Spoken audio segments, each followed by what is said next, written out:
Okay.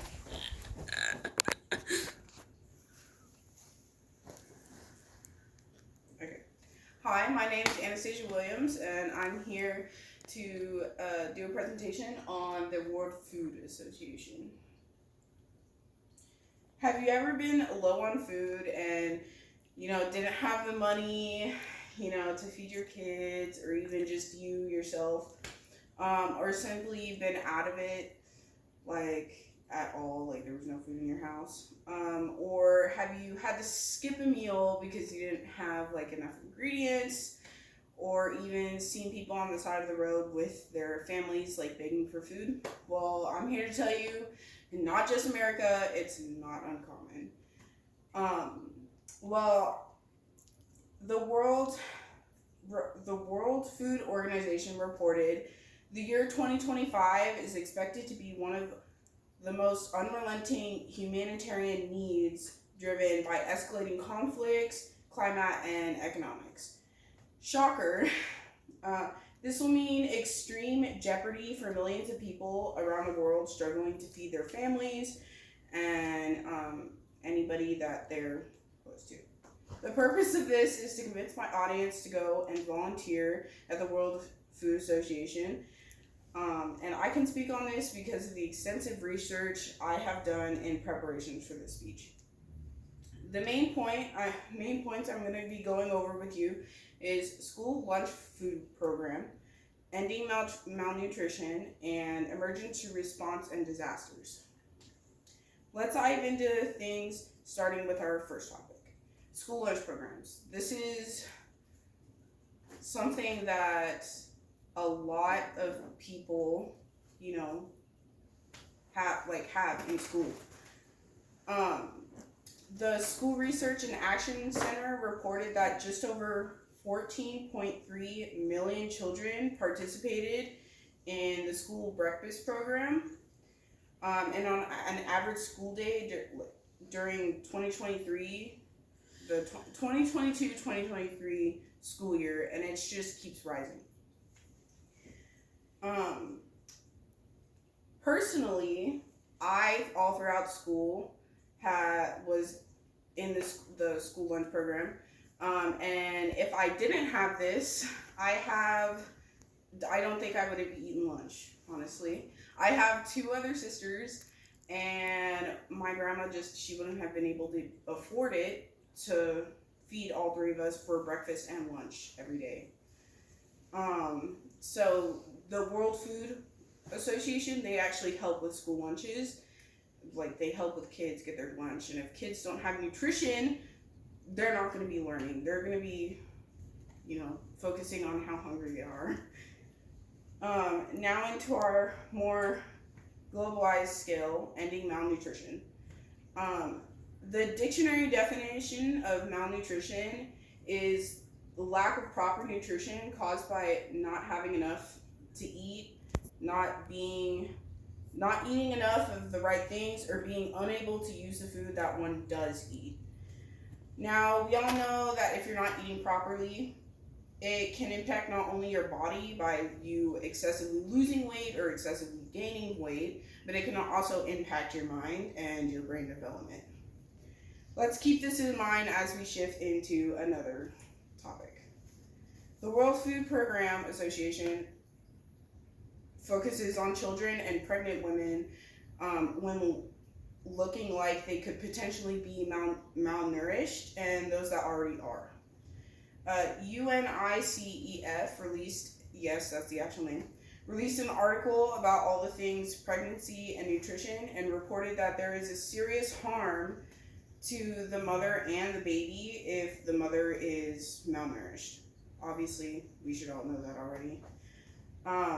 Such as like birth defects, preeclampsia, hemorrhaging, miscarriage, and many more can happen if the mother is malnourished. And it can also infect the baby after they're born, because sometimes like the baby can be stillbirth, or because they're not getting enough nutrition, or they can have wasting, which is where they're not they're all skin and bones. So they're not like, they don't have any fat on their body, and their body just can't produce it because it was malnourished in the womb already. Now, on to our final point is emergency response and disasters. And NBC News reported that over 200,000 people had to evacuate because of the fires that recently occurred in LA. With disasters like this, the World Food Association and other associations like the World Food Association, such as the World Central Kitchen, they actually come in and they help these people that are being evacuated from their homes. They get them stable, well, at least stable enough. They give them food, and it's all basically immediate. So, as like soon as they can, they do it. And the way they do this is they have things in order to have fast action, such as early warning systems, interagency support, and civil military coordination that help us in disasters, pandemics, such as COVID. They helped out a lot with COVID, and in these situations. Now, into our solutions. The solutions to these problems is you can volunteer and help out whenever you can. I know that not a lot of people have time, like they have to go to work or they have kids that they have to take care of. But even like moving stuff aside, like you can volunteer one time a month and it would still help millions of people. If you volunteer at least one time a month, this can possibly affect the amount that is getting done, because you're not only working on like paperwork or something, but you're actively going out and helping these people. If you don't have time, there's